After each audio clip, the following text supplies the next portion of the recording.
What's up, guys? Welcome to the second Nameless podcast. We have hijacked Dave's very cool new setup once again to run amok. So thank you for coming and joining us on our mutiny today. I have a very special guest, someone who I am very lucky to call a client, also a friend, very cool individual, Jared Simmons, who was on the most recent Crewcast that we put out. So if you haven't watched that, that would be a cool way for you to get to know a little bit more about Jared. If nothing else, it's probably worth watching that episode for the Never Have I Ever with ammonia salts. That's a reasonably memorable section right there, and he has. We might do it again. Yeah. It might be a solo one. Yeah, for old time's sake, right? So Jared has traveled here today. There's a lot of cool avenues that we could go down with Jared, but the main focus of today is to talk about the adaptive side of powerlifting and sport in general. But if you don't mind just giving us a little bit of background about yourself, Jared, in terms of what you've achieved in the sport thus far and how that over time then has led to where we're at now. Sure, definitely. Well, yes, I'm first and foremost, I'm here to help burn the ships. If Captain Dave isn't here, I am glad to be your right-hand man, and yes, let's take over. So what is it that I've done, and where am I at? What got you into, what made you choose powerlifting, especially then? Let's go down that route. Okay. You are an adaptive lifter. I found powerlifting was the very first thing in life that I found and discovered on my own that it was something I was good at and really good at, or at least had the idea of, hey, I could be better at this. I'm 44 now. I was in my early 20s and was really, was in college, had just moved to a new area, was really struggling to kind of find who I wanted to be, what path I wanted to walk down in life besides just what I was going to school for this career. I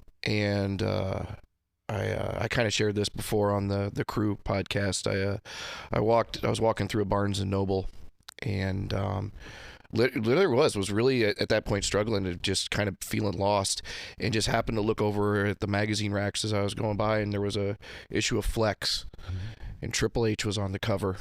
And I was never a big wrestling fan, Sure. But I knew, it was like DX, and I kind of liked the attitude that they had going, and he was just fucking just huge and big, and I just went, that's what I want, and it just clicked. And it wasn't that I wanted to be big and jacked. I knew it was strength. Yeah. I wanted strength. And I had done some time lifting in the high school weight rooms, but really nothing ever serious or being able to accomplish anything. I played basketball. Basketball wasn't football. Football was what the weight room was for all the high school kids.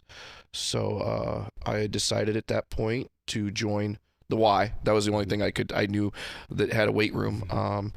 This was before a lot of powerlifting gyms were popular. There was more of there were a couple bodybuilding gyms, but I didn't think I was at that level so I just joined the Y.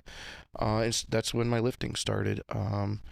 And from that point, moved through, after about a year, realized that the Y wasn't really the atmosphere or the environment that was going to push my training to the next level.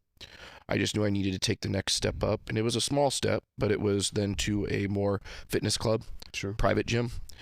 And I joined there, and instantly all the guys there were like, you're really good at this, you're jacked. And an old trainer, an old guy, just came up to me and said, you should enter a bench contest.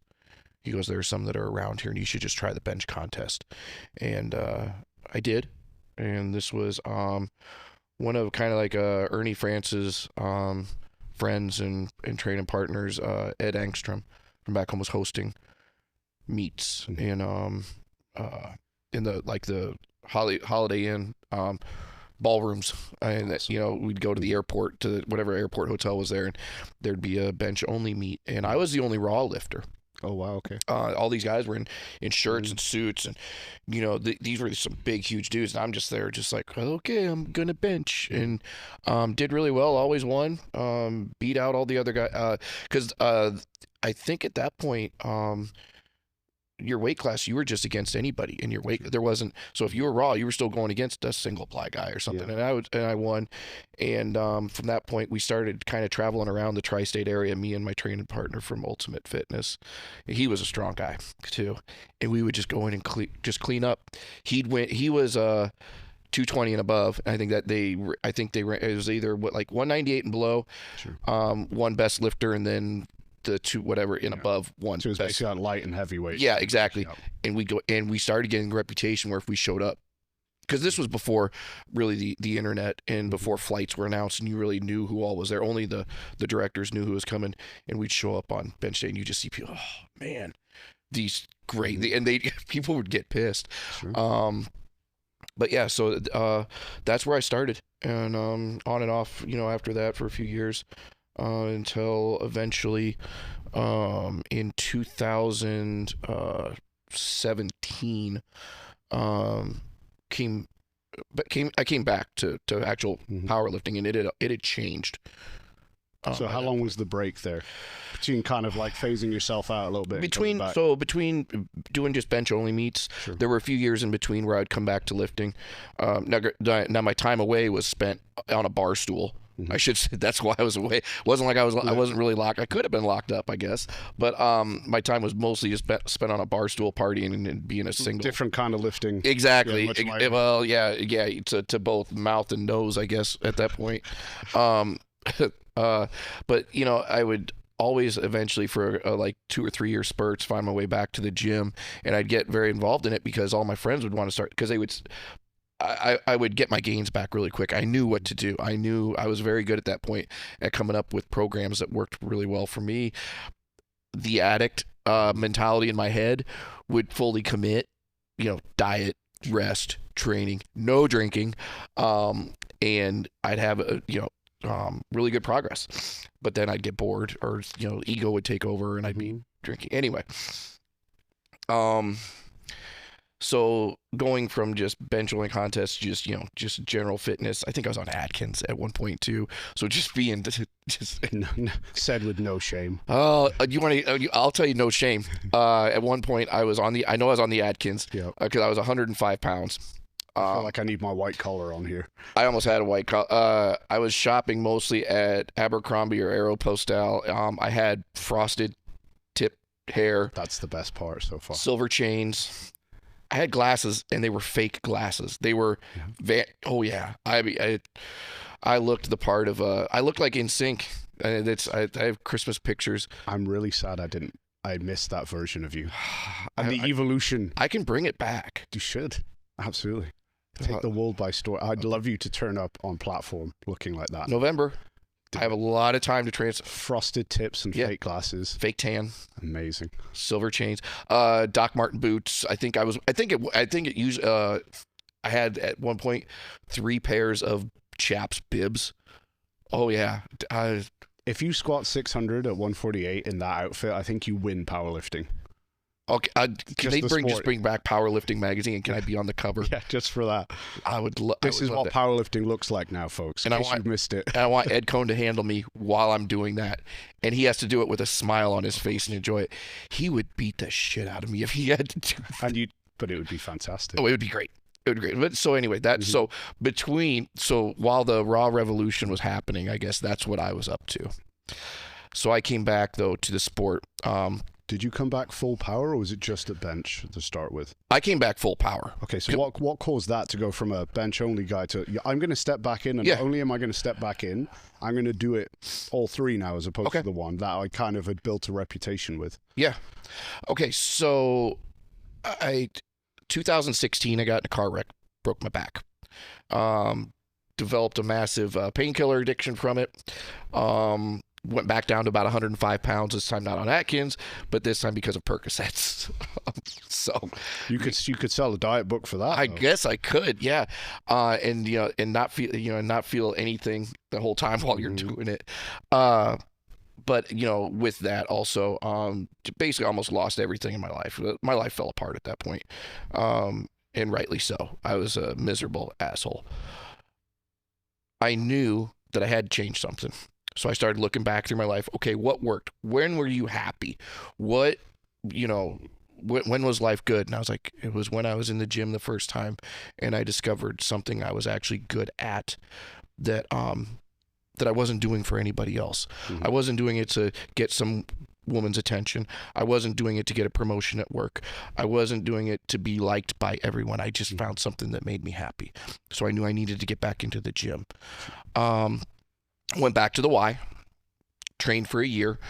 And actually, it was also kind of by fate, I guess, because after my second back surgery, my second fusion, I went to get my checkup for my neuro. And I asked him, hey, at this point, because I was taking off weight restrictions. I think for like 3 months I was on like, you can't lift more than 5 pounds. You can't do this. I was in a full like course. Yeah. Like, and in my head, I'm like, if I move or twist, I'm going to split in half. That's what my mind was telling me, because I'm held together right now by pins and screws, and technically I still am. There's just some muscle around it now, thankfully. But I asked my neuro, I go, what would be, I want to start getting back in shape and being active. Can I do this? Can I do that? I thought I would start swimming. I was thinking all low resistance stuff. So he's like, yeah, that's fine. You just don't go crazy and don't go lifting a bunch of crazy weights. So the next day, I think it was the very next day, I went to join back up at the Y. Well, the Y that was closest to me, that worked in my schedule, the pool that they had there, because it was attached to one of the high schools, it was only for high school student use. So I was like, in my head, I didn't think about it. My head just went, well, weights it is. Yep. So I went right back into the weight room, started lifting. Took it a little bit easy for about the first week. Was like, well, I'm not paralyzed. I don't have any nagging pain. Let's see how far we can take this. And off I went. Was there at the Y for about a year. So do you think, sorry to interject, but do you think like your gravitation then towards maybe focusing on squat and deadlift as well was maybe because, like, obviously you break your back, you've got the fusions, you're like, I never did those and maybe I can never do them ever again. And then now you're like, oh shit, maybe I can. Yeah. All of a sudden it's like, maybe I should take advantage of this, or so, was there any thought process like that? I remember I was able to, when I was at the first fitness club, I remember one time I took 405 for a squat. I never really fully trained legs. I think legs was a Friday day. It was more like, okay, well, it's at the end of the week. We have to do legs. Training legs doesn't really go with frosted tips and fake glasses. Exactly. Right? Bench and shoulders and arms does. And abs. I had a whole day set aside for abs. So I remember taking 405 to a really high squat, and the owner of the gym and everything was like, oh yeah, great job. And back then I thought that was the shit. Well, so this time I was like, well, I got a power rack. I go, and they're saying, don't do this. If you tell me don't do something, I'm going to do it. Or if I run into something, and I think you've maybe seen that with some of our coaching, I'm like, hey, I like the challenge. This is hard. I'm not going to let it beat me. I'm going to figure out a way to do it. And so I was like, well, I'll start squatting. And then the most I took when I was at the Y, I remember telling some of the old dudes when they came in right after it, I go, I just took 405 again, and I walked it out and buried it.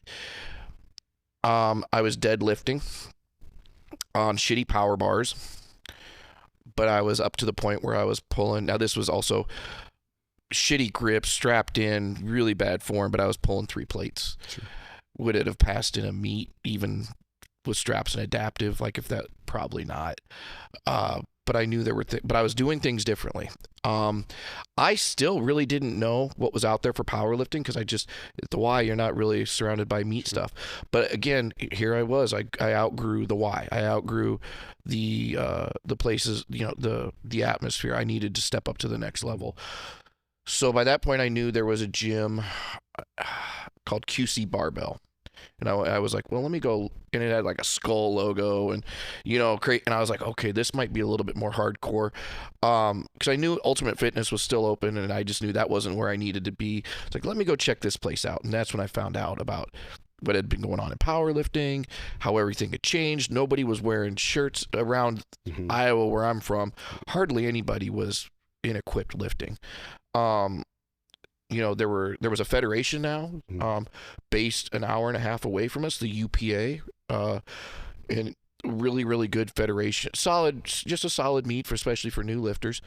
And when I walked in, there was a board that was up there, and there was workouts that were written on it.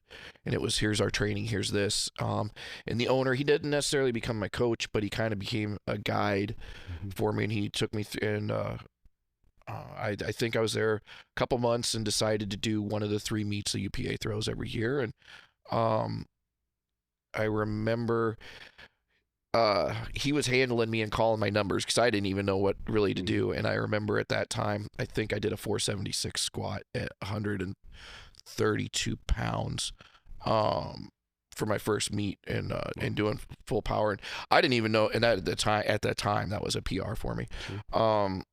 I didn't know what he was calling. He just came back later and said, "Yeah, you just did this." And I just remember being like, I really kind of like this sport now. Now I understand what powerlifting is. Now it's the big 3, and really started pouring myself into it from there. Perfect. I mean, the thing that strikes me a little bit there is you're at the Y. You have no real external input on your training. No, it's you and you. You are the N=1. You got to find your own way, and that could, and then you move to this other gym where again, no real external input, just a guiding hand from a single individual. Yep. That steered you pretty well. Like that.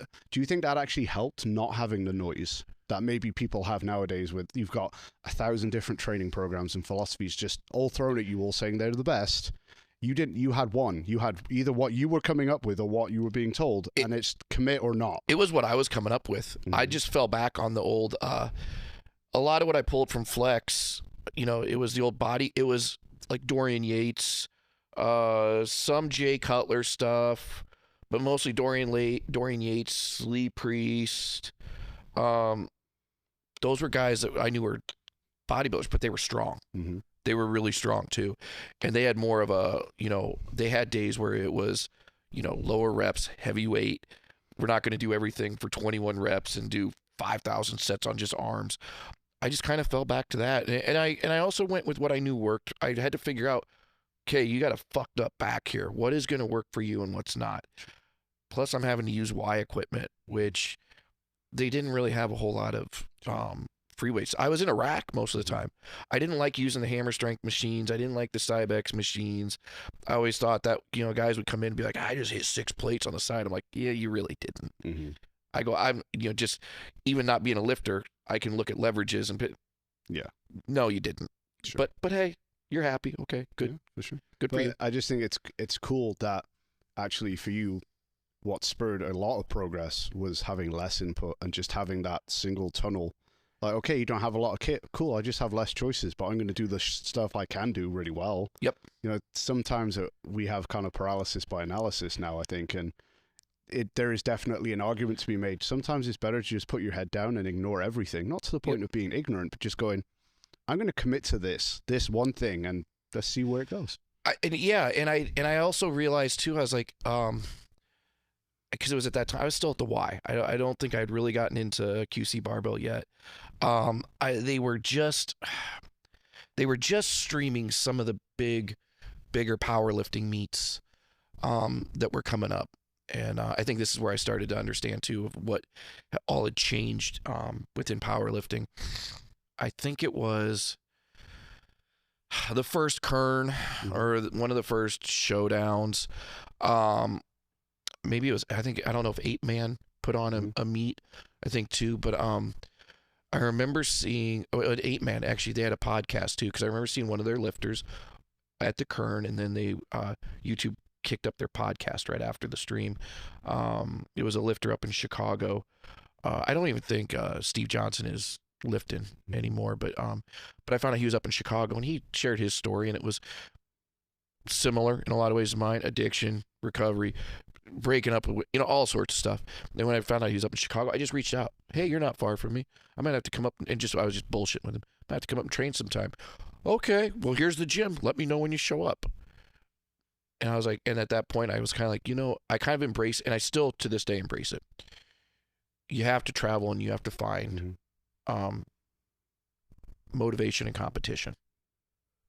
Sometimes I think people get too comfortable in one environment, at home, surrounded by the same settings every day. You have to break out of that, and you have to challenge yourself, and you have to you have to find uncomfortable situations, new situations, and you grow from that. So I started traveling to meet up with lifters, to train, to do meet, to things like that. So perfect. So I don't want to skim for your career, but I know what you really want to talk about here. So just where are you at now in terms of your accomplishments in the sport?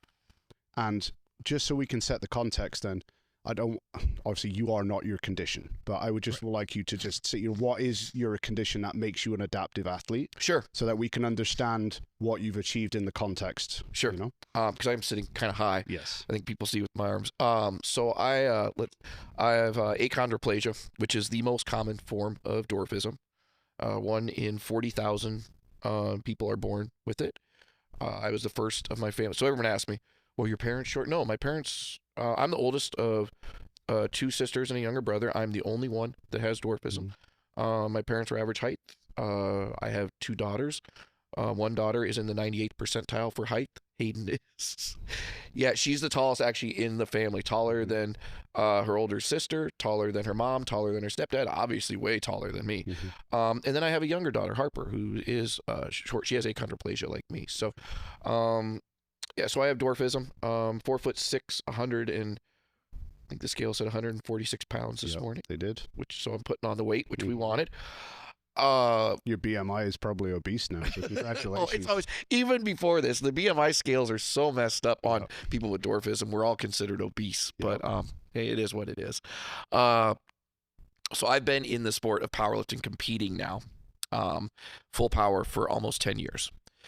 And I have, I think, 11, 12 meets under my belt. Just actually competed.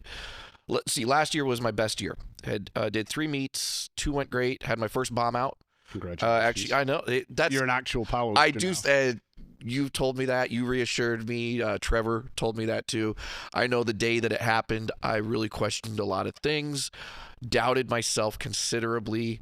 Was at that point, that voice I think in my head and a lot of people's heads to say you're a fraud, you're an imposter, you can't do this. It was really, really loud. But that night, everyone messaging me saying, bound to happen, should happen, learn from it, move on. I went on to my next meet, had my best meet ever. Finally won best lifter. Set a new PR total, nailed all my lifts with PRs. Now I feel like a power lifter. My deadlift though sucks, by the way, but I did actually finally pull over 300, so I do feel somewhat. Your best meet? What were the numbers? Just for so squat was. Sake. I came in weighing 142. My squat was 540. Bench was 355. Deadlift was 320 for a 1215 total. Fantastic! Congrats. 1300's the next goal. Of course, and then it won't be. Then it will be 14. It'll be 13. Yeah, 1350, 14. Yeah, and you know those are some very impressive numbers. Thank well you. done. And you know I can say from coaching you, the dwarfism is not just a height thing; it's a structural thing. Yes. There are ways that your joints and stuff behave that are not normal. And obviously we have the back fusion thrown in there as well, which possibly complicates things more. Possibly. I would say. Possibly, yeah. So obviously you've entered the world of powerlifting as what would be classed as an adaptive athlete.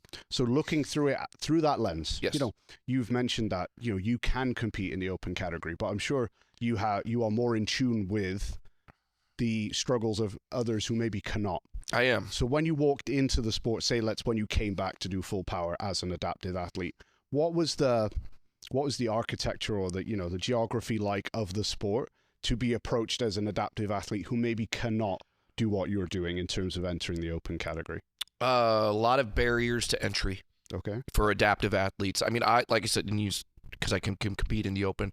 I'm fortunate that really the most thing that I need is maybe a few mats or a platform under a monolift so I can reach the hooks or boxes for the bench like anybody else would use boxes.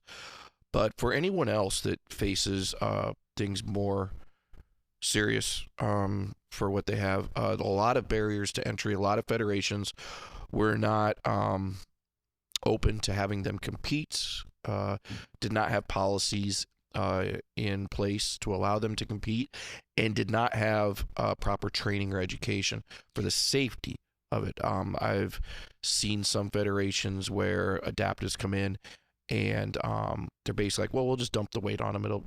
We'll just basically, not only does it create a biased or a different platform, to use the word, a platform for them to compete on.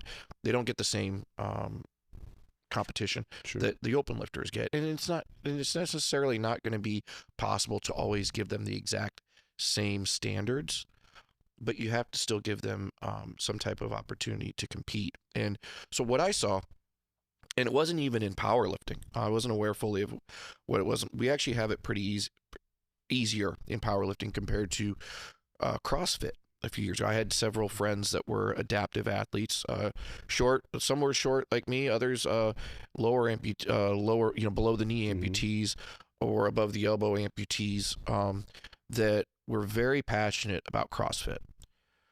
I'm not very passionate about CrossFit. I don't, I could take it or leave it, but I know what powerlifting means to me, and I could see that they had that same passion for their sport, and they were relegated to being told because CrossFit's a corporate entity, being told by their senior members, you're lucky that we even allow you to compete. Okay. They pay the same fees. They do the same WODs, whether they're scaled or not. They do the same WODs. They put in probably more effort than most of their open or regular athletes. They travel, they do everything they can for that sport. So then to be told that was almost like a, hey, sit down, take a seat at the back of the bus kind of thing. And it started, kind of going through my head at that point. We got to do something, or I at least have to do something. I got to say something. I got to speak up. Because I also think too, ever since I had my kids, especially since Harper, has been in my life, you always, I think as a parent, want to leave a better world for your children. And if somebody were to treat my youngest daughter like that.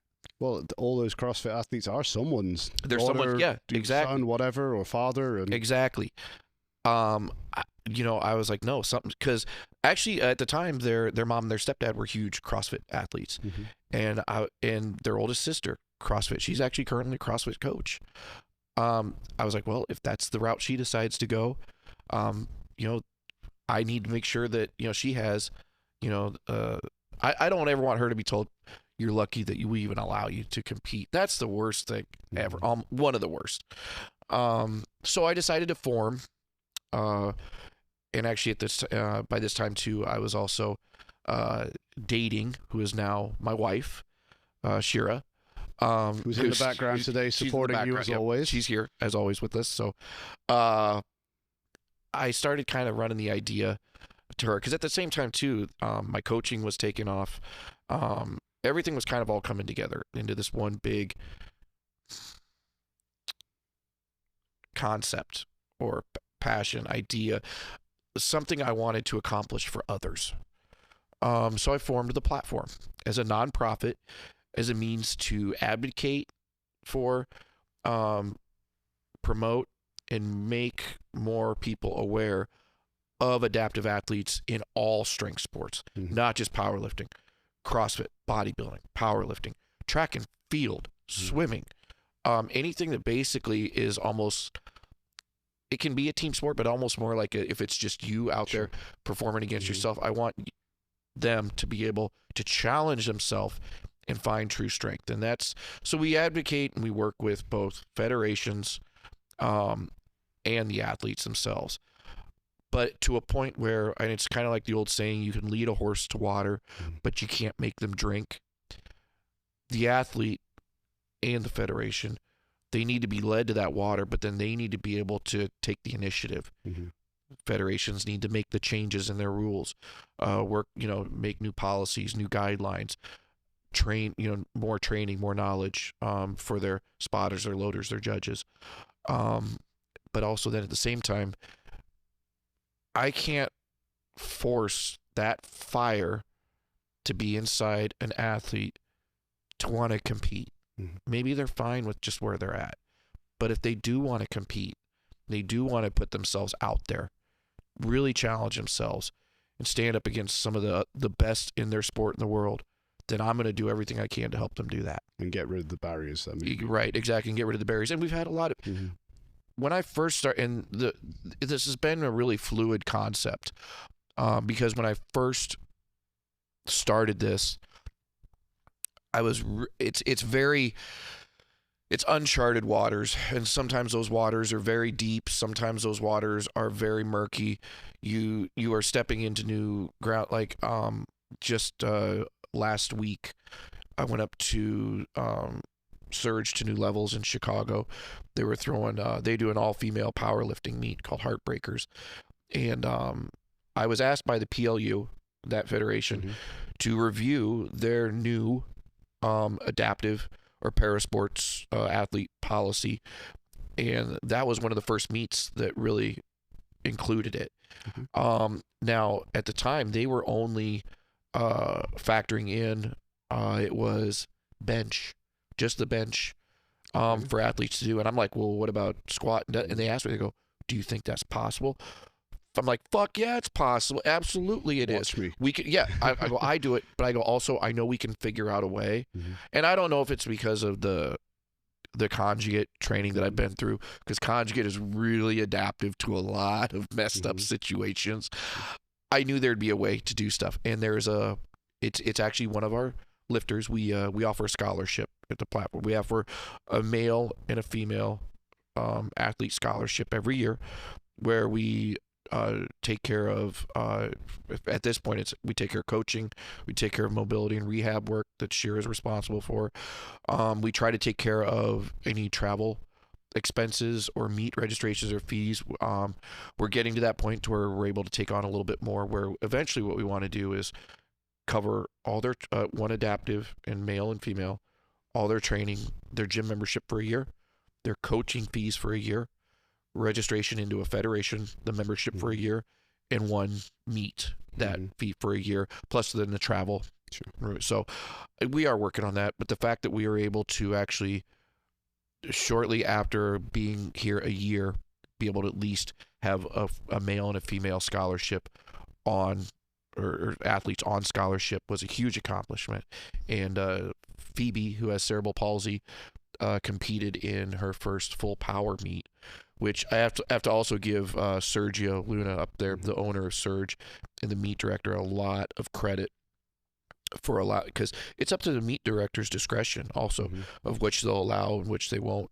But even with the PLU only having bench in at the time as a lift, he let her compete full power, and she needed a strap, an adaptation for her left hand.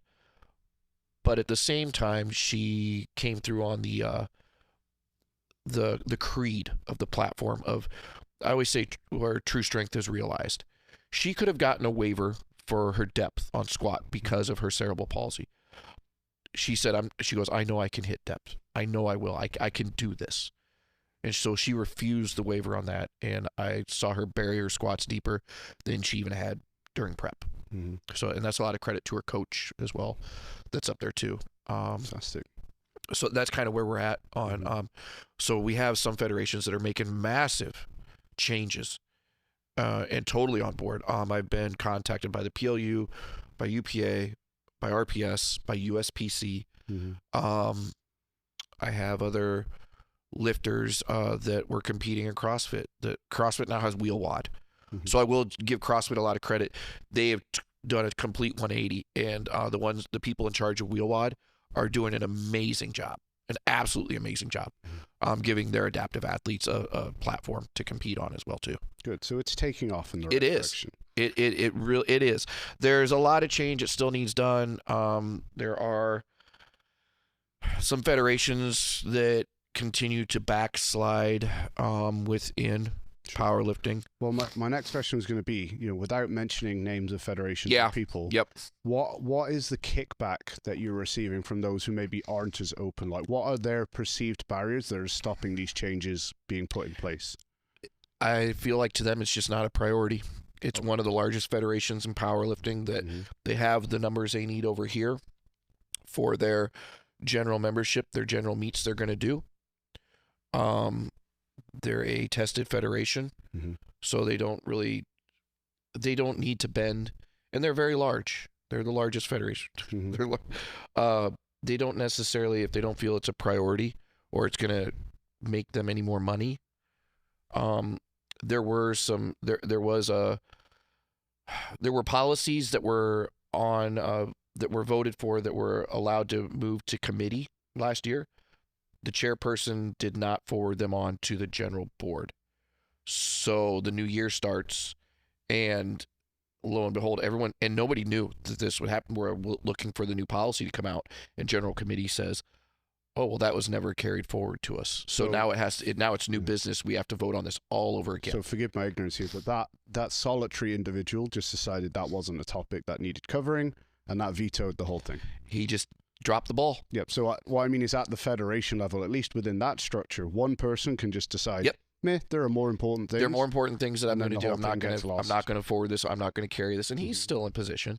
Oh, I don't doubt. Yeah. It was his co-chair that is an adaptive athlete, and is very passionate about it. She's doing an amazing job that brought this to me. And she was even caught completely off guard. Sure. So I think that's what it has to be. It has to, the importance and the gravity of the situation, that if you want to allow people to compete, it has to be a priority. Sure. So that's an interesting kind of angle to go at that, because in your experience, what you're saying is that there aren't really logistical or physical boundaries to this happening. It's more an attitude problem, as in, like, no one's coming back to you saying like, oh, but there's an equipment issue, or we can't do this physically, or we need an extra spotter crew, or whatever it might be. Yep. That's not the problem. I've never had that brought up as the issue. It's always it's always attitude and policy. That's it. It's being very literal. Well, it says in this book here that we can't. Well, we know that's not true. I mean, at one point there was a book that said the Earth was flat. Sorry, flat earthers. Yep. Sorry. I mean, at one point all our maps said the Earth was flat. Yeah. Okay,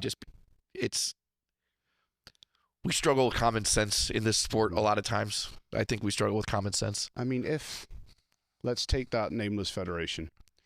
If I was a cold, money-driven, purely financial person, you could also spin that and say, what if you became the home of adapted weightlifting, powerlifting, whatever? Exactly. That's a pretty cool market to just stamp your name on and be like, we're the place to go. If you exist in that world, this is where you come. And I think there is actually, and that's why I mentioned USPC. There's actually August 23rd, they are hosting for the first time Paranationals. Fantastic. In Parkersburg, West Virginia. We have a large gym set aside for that, and that's actually, they are working within the global, or the global powerlifting federations. This is going to provide a path to worlds. They have a former member of the Olympics committee that was also in charge of Special Olympics, that is now tying in more, besides just Special Olympics athletes, the adaptive athletes. And that's why they contacted me. And I've competed in USPC before. I know their vice president very well. So I kind of know the personalities that are behind it, and their sincerity and belief in what they can accomplish. And they have the foundation, the structural organization to make that a large scale event. And I've been told we want to continue. We don't want this to be just a one-off. We want this to be a yearly. This should be a yearly thing. So if we look at the USPC, you said, right? Yeah. As kind of the individuals right now who are championing this, alongside yourself, but as a federation, are kind of championing this progress. Yeah. What changes are they introducing to allow a adaptive nationals to happen? Like, what is actually going in place to make that an entity and make that viable? They've brought more. I mean, I'm not the only adaptive lifter, obviously, within powerlifting. So they've brought some, and it's not just short stature. They've brought Matt Hill. He owns a gym out east. He is now you have to forgive me, I don't know if it's above or below the knee amputee, but he has competed in the federation several times. They brought him on board as an advisor to it. I think they're giving, so they're not only just asking adaptives, hey, what is, or listening, like, hey, here's what we want. Okay, I suppose we'll just give this to you. They're allowing the adaptives to set the precedence, to establish it almost themselves. They're giving them the the path. They've opened the pathway up for them. So they've allowed themselves to be educated on what it is the adaptive lifters need to be able to perform. Yes. Yeah, and maybe that's an ego being checked. I think maybe at some point, you hear from a lot of federations like that, their big boards and chair people. We know what's best for the lifter. We're always going to do what's best for the lifter. This is all. Well, did you ask the lifters, or is this because we kind of hear this a lot about every year and a half to 2-3 years when something happens, some new federation starts, or someone splinters. Well, we didn't like how things were being, so we're doing again what's best for the lift. How? Okay, and how do you, that's what I want. How do you know this is what's best for the lifter? Did you ask? Because the last times this has happened, I don't think any lifters were ever consulted. I'm sure it was more surprise. So do you think, and there is any part, in your opinion, part of this problem being the worry of kickback from the non-adaptive lifters who maybe now the adaptive lifters are being integrated with? Have you seen any kickback from, non-adaptive competitors being like, oh, I'm not sure how I feel about this? A little bit. I think it's more not knowing that, I think that's actually why part of why I founded the platform was so that we could establish hopefully a clear precedent between what should be open division lifters and what should be adaptive division lifters. Do you mind kind of defining a little bit what you? Sure. I mean, I'm sure that's going to be a fluid concept. It is. It has to be very. I wish I had a more just black and white answer, but I think common sense sometimes is not black and white. True. But if you can just give a couple of examples so we can start to frame in our head what those kind of divisions look like. So say for example you have ultimately we want the integrity of the lifts to stay as true to themselves as they already are. I think that's the easiest way to describe it. So say on deadlift, if you're an adaptive that's missing an arm and you have to use a hook to grab the bar, well, that hook's not going to fail like somebody's grip is. That would put you as adaptive. Sure. Doesn't take anything away from your lift. Doesn't mean that you're that you're any less strong. That just would put you in the, because that would be a mechanical advantage over say somebody that still has to use even like a strap. Like if you're missing 4 fingers, that strap serving as your fingers. Yeah. But the strap's going to fail because you still have to hold on to things. A strap can fail. Hook's not going to. If you have conditions, say like it will say in some cases like cerebral palsy or spina bifida, to where if you were to deadlift or squat. So I do. Here's a good one. I have a lifter that is a strongman that's also powerlifting. Just did his first push-pull meet. He has spina bifida, so he has to do seated deadlifts. That's an adaptive lift because that's not conventional. That's not standard. So that's adaptive. He still has to grip, pull, and everything, but he's seated. So that's different. So like I said, we have to look at the lift and how much is it is the lift itself being altered or changed, or is it the lifter that's adapting to the lift? That's a very good way of kind of summarizing there. That's good. Yeah. And because I want, if I'm asking or coming here with the platform for it to be fair and open and challenging to adaptive lifters, it has to be fair and open and challenging to the open lifters. Yes. That there's no special treatment for anyone. And I think a true adaptive athlete wouldn't want that anyway. Right? Exactly. Like, yeah. We're not, as you're describing, like I think, and I don't want to presume here, but like a big part of your journey seems to be the fact that you found something that you could push and challenge yourself with. Maybe there were things that you couldn't do or struggle to do, but this is something where you could just go in and be like, I want to get better. So like giving people a free ride is taking that out. Yeah. I've said too, and this is one thing and I've had to turn down some lifters from the platform. And not ever like permanently, you're shunned and banned, but I've had to tell them there's no participation trophies here. There's none of the lifters that we help, none of the lifters that I coach, none of them are asking for any sympathy or to feel sorry.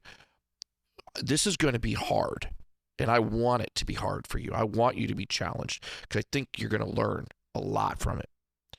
I've had to tell some lifters, hey, I just don't think we're the right fit or we're ready for you, but stick around. I hope you keep training. I hope you keep lifting. If something changes in the future, please come back to us and let us know. And for you, do you think that's crucial because this has been discussed on the table talk and stuff so much, how, you know, the gym, powerlifting as a sport, if you choose that specifically, is really kind of a life teacher, you know, in terms of effort goes in, delayed results usually come out, learning to apply yourself consistently. If people aren't coming in with that attitude as an adaptive lifter, perhaps they're missing out on the biggest benefit that lifting has, which perhaps for someone who is born with a challenge and has no choice, maybe that's the benefit they need the most. Would you say that's fair? Yes, that's definitely fair. I think the fact that you're going to have to, you don't have that instant help. You don't have that that gratification there right away. You're going to work, and you're going to probably have days you might have days that you're more disappointed than most other lifters in the gym, just because there's that much frustration and struggle, and you have to figure out how to make something work where somebody else can come in. You know, like it's a simple example is, well, that mono is not going to work for me unless I build some boxes. So I had to build some stuff up, whereas somebody else can just walk in and just use it.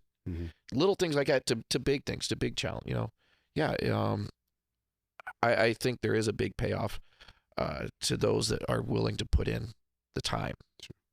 So, let's say, you know, over the next couple of years, you've got the platform nonprofit and you're championing this project, and you've got the USPC that seem to be very much on board, and hopefully others will.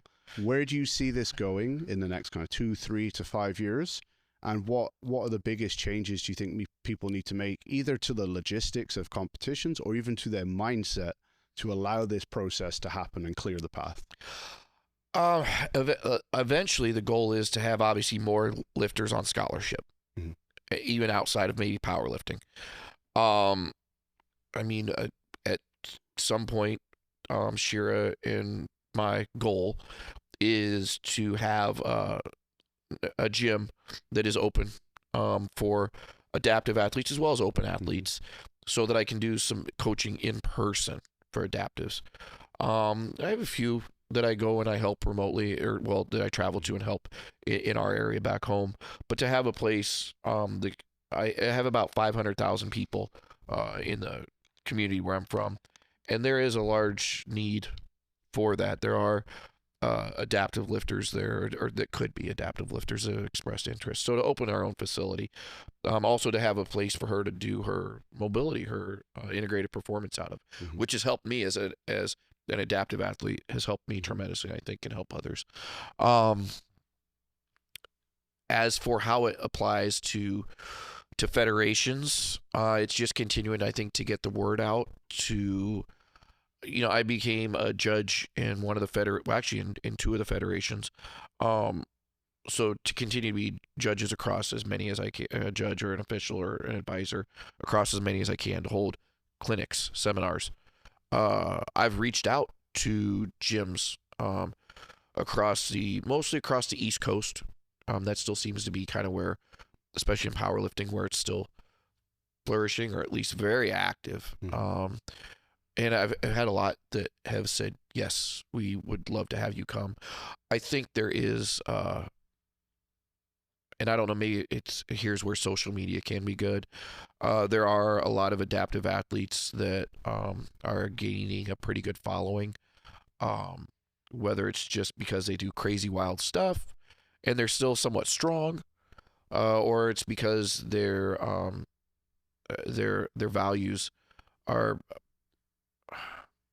They hold their values very close to their chest. They don't change for anyone. They are who they are. And I think that's something a lot of people, I think, respect. I think this whole idea of the Instagram influencers, it's slowly losing some of its grip on the sport. It just seems like that over the last year, where there's some more authenticity and integrity coming back to the forefront. And I think if that continues, we'll see adaptives take more of a seat on the main stage. I hope so. Next to open athletes, and I think we're going to see open athletes.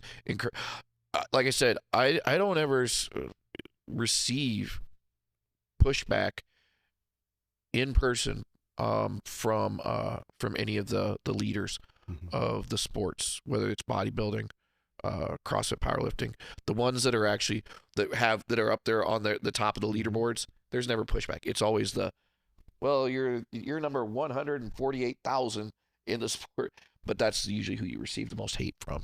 That shouldn't be surprising. No, it's not surprising at all. So on the whole, is it generally, would you say, just an issue of people just don't know what they don't know? Yeah. As in, like, I'm here as the chair of a federation. I don't even know that maybe I don't even know there are adaptive athletes who want to compete. Never mind what they need to actually achieve that.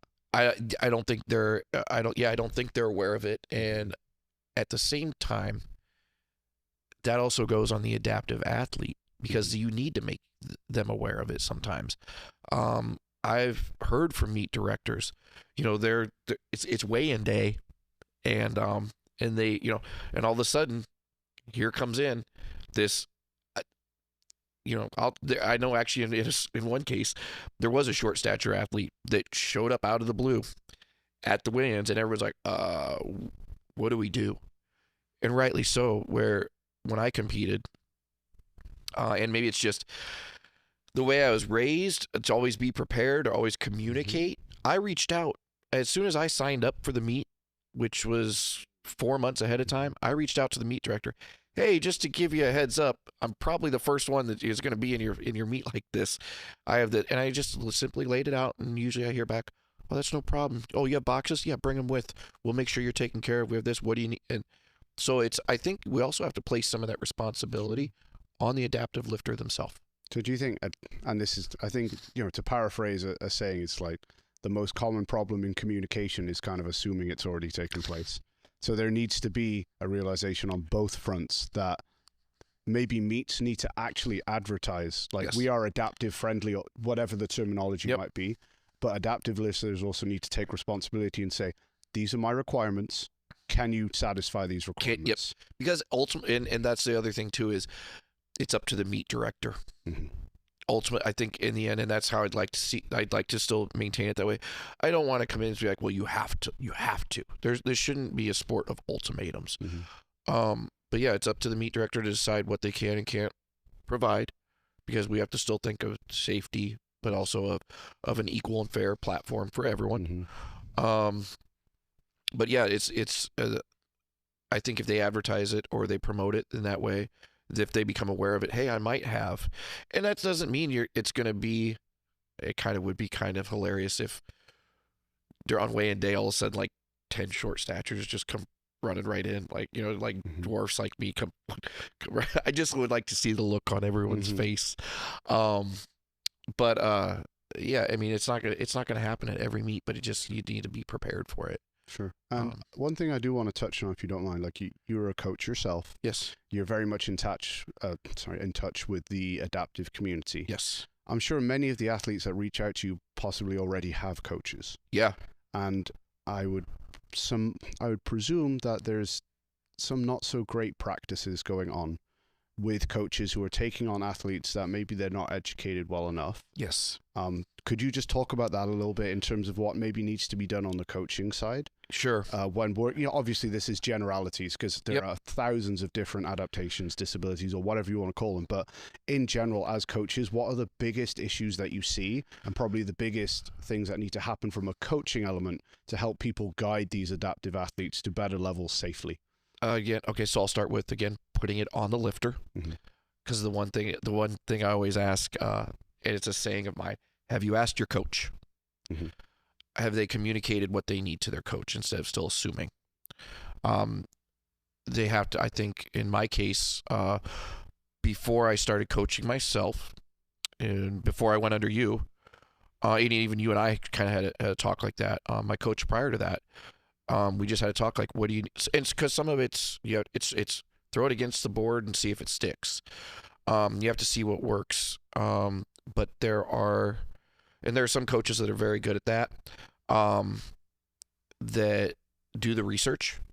They find out specifically, okay, here's what my lifter has. My lifter has, Down syndrome. My lifter has, not apparent. My lifter has, seizures. They have non-apparent issues. So we have to take into account, okay, well, does the load on their CNS then bring upon their condition or heighten it? I think a lot of it is research. It's communication, and also it's if they're not capable of doing it or just don't know at the time, they need to say that. The coach needs to say, hey, I don't think I can serve you best, but here's this person that can. They need to defer that. Sure. I just as a coach and as a professional courtesy, when adaptive athletes approach me that are being coached, whether it's by the wrong coach or by a great coach, I will always say, hey, you do need to talk to your coach first. You do need to, and I'll usually, in some cases, if we continue to talk and they really want my advice, I'll reach out to their coach personally, just to say, hey, I'm so, I introduce myself, and I've never had anyone, fuck you, that's my athlete, you don't know what's going on. They've actually more or less really appreciated it.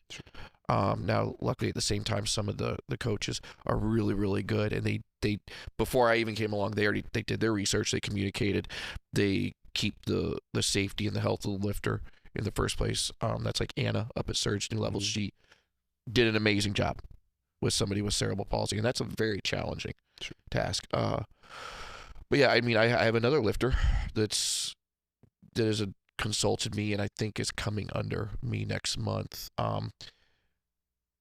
That was coached in a very reckless, very careless way, with his first prep. I use the term loosely, preps, because he really wasn't put through any preps or anything, and in the two, and it was somebody that has my bone structure, as a short stature, so I kind of knew already what challenges they were going to face, what was safe, what wasn't, and they were in the two lifts that are for us, for myself, anyone with dwarfism, the two lifts that are the most risky, the deadlift and the squat. He was coached in a very Mm-hmm. So I think there's communication there, you said, is key. Once from both parties. Yep. But then there's probably a fine balance between coaches taking into account the special needs of that adaptive lifter, but also in many cases perhaps also realizing they're still a human being. They still are made of bones and muscle. They still obey the laws of physics and biomechanics. It's not like they're this fragile little glass ornament that you're going to snap because you understand what I'm saying. And I'm not saying that to belittle anyone's issues or adaptive needs, but we still have basic foundations of movement that we can tinker with and play around with, and that we can push. Yeah. And just find those things, right? Exactly. And and the more that you work with someone, the more you find out where that limit or where that line is, and usually it grows, it moves. My lifter Roland with spina bifida, and some people were like, you can't say that to him. I told him, I'm going to train you like you have legs. Once we went through our first prep and we established, he was like, I've never done that before. I'm like, well, how did it feel? Do you hurt? Is there this? No, it felt great. I want to do more. I go, okay. And then I came up with that concept after our first prep. I go, I'm going to train you like you have full use of your legs. And he's like, let's do it. And now he's going on to Miami's Baddest 9 to compete. He's competing on the world stage. Yeah. We never did. And I mean, I'm lucky that he's my client. He's a dream client. I mean, just adaptive or not, he's a dream client. Yeah, but also as an adaptive lifter, to hear your coach say that, I'm sure, to say you're going to train, like you have full use of your legs, that must be a very empowering thing to now be like, have the handbrake taken off. I would hope so. That was part of my intent behind it, because I know he'd never been told that before. Because everybody did handle him with like gloves and with care and all this. I'm like, no, you're strong. There are things you can do that other people just aren't putting you up to. Sure. We can do that. Now, we still stay within certain limits. There have been some things I've been like, that movement's not going to work. Let's take that off the board. We'll put this in instead. Sure. Well, I think we need to tie it up there. So what I'd want to say is thank you very much for your insights. I hope everyone who listens to this has kind of at least had their perceptions broadened to the adaptive world and how things are shifting, hopefully for the benefit of those adaptive lifters in the long term. For those who have an interest in following either your personal journey or the journey of the platform nonprofit, maybe want to donate. You said that you do donations. We do. For the scholarships. How can people contact you or keep following the platform to learn more about the work you're doing? I do everything right now on Instagram. Podcast and website are hopefully launching here soon, but everything is just through Instagram. It's the easiest way to get a hold of me. It works well for a lifting platform. You can contact myself at the platform AO, or you can contact my wife, Shira, at Shira_pop. We both handle everything. We do right now just currently apparel. We have shirts that we do as a fundraiser. But even if you can't make the donation, if you spread the word, if you have questions, if you know of adaptive lifters that maybe were in the same boat as me, wondering what the hell do I do next, get a hold of me. Reach out. I'll do everything I can to always help any lifter. That's adaptive or open. I'll always do anything I can to help any lifter. Awesome. Because Jared, others helped me.